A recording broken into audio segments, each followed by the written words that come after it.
Hello and welcome to Eagle Ambassadors, the Bald Eagle Experience. My name is Mackenzie Basala, and today we are interviewing Diane Fisher Gordeuk, who is BEA's 1971 AllState Chorus winner. My first question is, how did you get started in all of this? Well, you'd have to go back a very long time.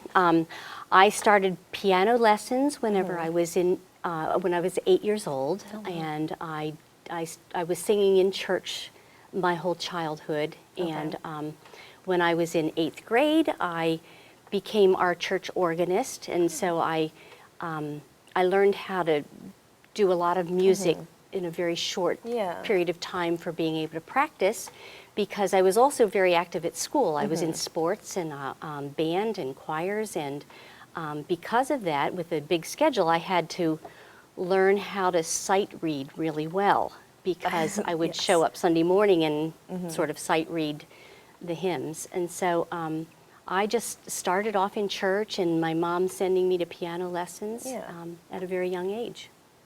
Along with that, you said you were in church, but what else were you involved in that like helped develop your voice? Like, were you in voice lessons, or was it just all solely like church and school? That would be about it. I think in 6th grade I was given a solo for a competition between the Mountaintop and the Wingate School for the elementary 6th grade presentation, and that was probably my first school solo. Okay. But I didn't really have any training at all.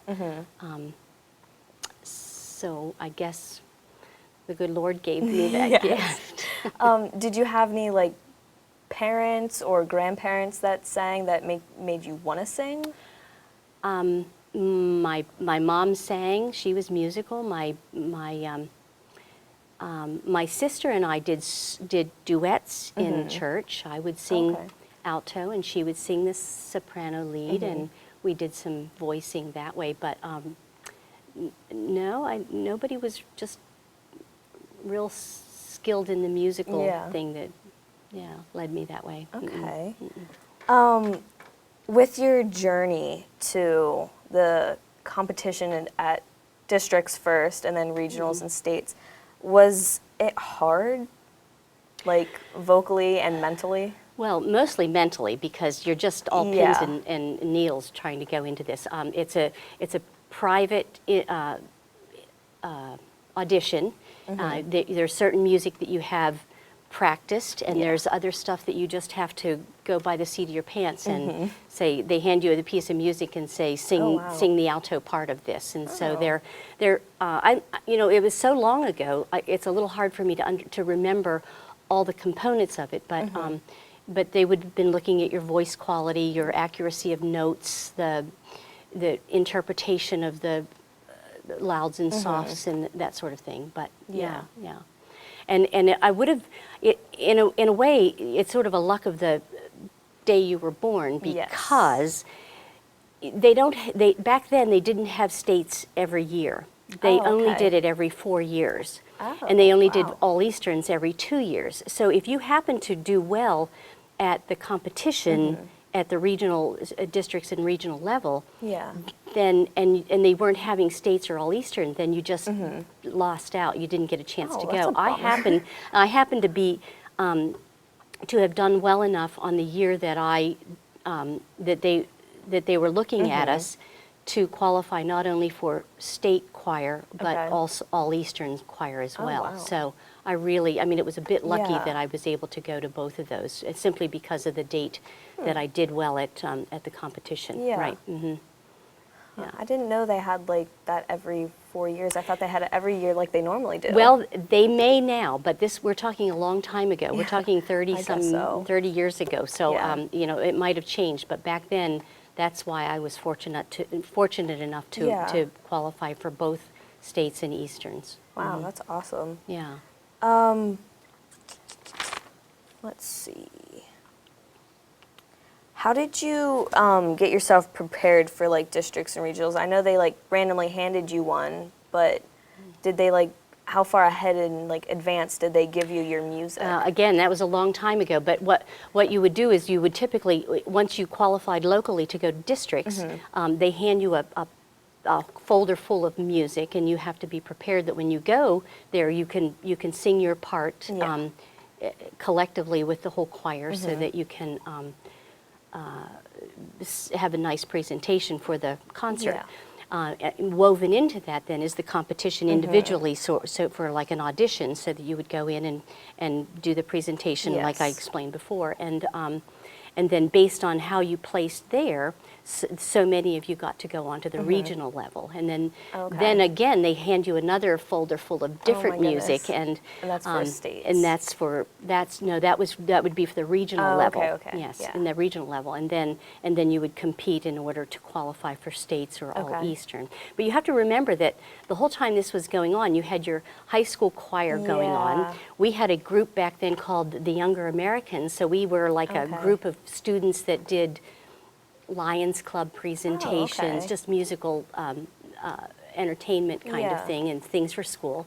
I was also a cheerleader, so I was going to basketball games and wrestling matches and football games. I was on the track team. I mean, it wasn't just that's not all you had to do. And, you had other things, so and schoolwork. And schoolwork, right. And so you were sort of learning all this music.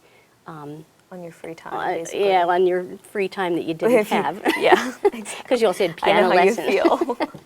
So, you were doing all that. And I think that's why, I really think that's why I had a leg up almost, because I had I had done a lot of music in the church earlier, and I had learned how to sight read really well. So I think that was my huge advantage, because I was able to look at the music in a short period of time and sight read it quickly, so that I could have a one-up on knowing the music by the time I got to the next level. Yeah, that's nice. Yeah. I don't remember a whole lot about the state experience. I'm pretty sure that it was in Harrisburg, that we would have stayed in somebody's home and got, like several of us in one home, and got transported to rehearsals and to the actual concert, and then my parents would have brought me home. But I do remember a lot more about the All Easterns chorus. I remember that we were in Atlantic City, and that the orchestra, the All Eastern Orchestra was there, the All Eastern Band was there, and then the All Eastern Chorus. They were all there. We were on the boardwalk. We were in a hotel, which was a big deal for us. That is awesome. And it was a lot of small town kids in a big town environment. So one of the things that our moms all told us was that you stay with a group, don't go out at night, all those things that you always hear. And one of the kids that was a clarinet player in the orchestra was mugged and beaten up around her face, and it was a big like aha moment, because we knew that what our moms were telling us was the right thing. So she actually had to go home and couldn't be part of the experience anymore. But was she by herself, or was she with a group? I don't know any of the details. I just know that we all got off of the boardwalk whenever the sun went down.